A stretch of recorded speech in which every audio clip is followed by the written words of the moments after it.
আসসালামু আলাইকুম। আজকে থেকে ১১ মাস আগে আওয়ামী লীগরা হয়তো শুনলে খুশি হবেন যারা আওয়ামী লীগ করেন। আজকে থেকে ১১ মাস আগে আমি কারোর শত্রু না। দয়া করে কেউ আমাকে শত্রু মনে করবেন না।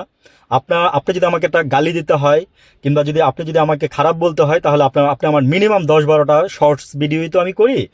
আপনি দেখে আসবেন আমি কারোর সম্পর্কে কাউকে তেলাচ্ছি কিনা, কাউকে মাননীয় বলি কিনা, হ্যাঁ, কাউকে আপনার এই যে রেসপেক্টেবল, আমি এতটুকুই বলি মাঝে মাঝে যে উইথ ডিউ রেসপেক্ট, এর বাইরে আমি কোনোদিন কোনো কিছু বলি না। আচ্ছা, কেন বললাম কথাগুলো? ১১ মাস আগে বদিউর রহমান সাহেব বলছিল একজন বড় মাপের আমলা, উনি গরিব আমলা আর কি, আমি নাম দিচ্ছি, ওনার নাম হচ্ছে গরিব আমলা। কারণ ওনাকে আমি, আচ্ছা ওইদিকে না যাই, বড় হয়ে যাবে। তো ওনার বিষয়টা কি জানেন, যে উনি খলিলুর রহমান সাহেবের সাথে কিন্তু জয়েন করার লোক 1979 সালে। তো দেখেন আজকে খলিল সাহেব কই চলে গেছে, আর উনি আজকে একটা ভাঙ্গা টমটম নিয়ে ঘুরে, একটা ভাঙ্গা বাড়িতে থাকে। উনি আবার টকশোতে গিয়ে বলে যে আমাকে টাকা দিবেন বেশি করে, আমি আসবো। তার মানে বুঝছেন লোকটা নিড আছে। তো চাইলে কি লোকটা দুর্নীতি করতে পারতো না? পারতো। উনি বলছিল যে ১১ মাস আগে বলছিল যে হাসিনা আসতেছে, মনে রাখেন যে হাসিনা আসতেছে।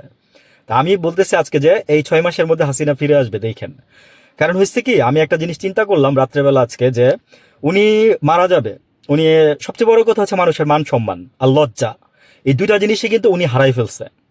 তো উনি হয়তো এখন রিয়েলাইজ করতেছে এই দুটা জিনিস যখন আপনার কাছে থাকবে না, তখন আপনি ওই দুটা জিনিসের মূল্য বুঝবেন না। ওই দাঁতের মতো, দাঁত আর চুলের মতো। থাকতে আমরা মূল্য বুঝবো না, হারাই গেলে আমরা মূল্যটা ঠিকই বুঝি। তো উনি ওরা ওরা ওরা কিন্তু উনি উনি ফিরে আসতেছে আর কি। হ্যাঁ, ১১ মাসের আগে বদিউর রহমান সাহেব বলছে, আর আমি এই যে এখন বলতেছি যে উনি ৬ মাসের মধ্যেই কামিং। এখন কথা হচ্ছে আমার, যে উনি আসার পরে কি হবে? উনি আসার পরে ওনাকে গ্রেফতার করা হবে আইন অনুসারে, যেহেতু ওনার নামে রায় হয়ে আসছে, মামলা হয়ে আসছে। তারপরে উনি জামিন পেয়ে যাবে ইজিলি।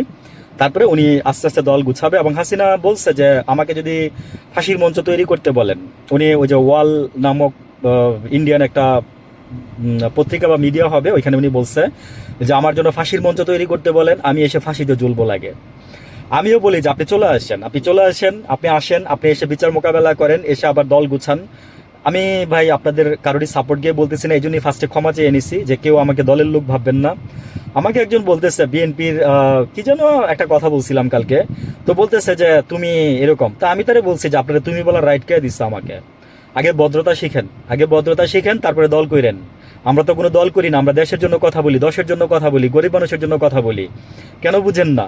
রেসপেক্ট দেই বলে কি রেসপেক্টের মূল্য বুঝেন না? মানে এটাই হচ্ছে কথা আর কি। তা আমি ওনাকে সুন্দর করে বলছি। তো উনি হয়তো বা আমার এই ভিডিওটাও দেখবে, আশা করি যে উনি নিজেকে শুধরাই নিবে। ভালো থাকবেন সবাই, আসসালামু আলাইকুম।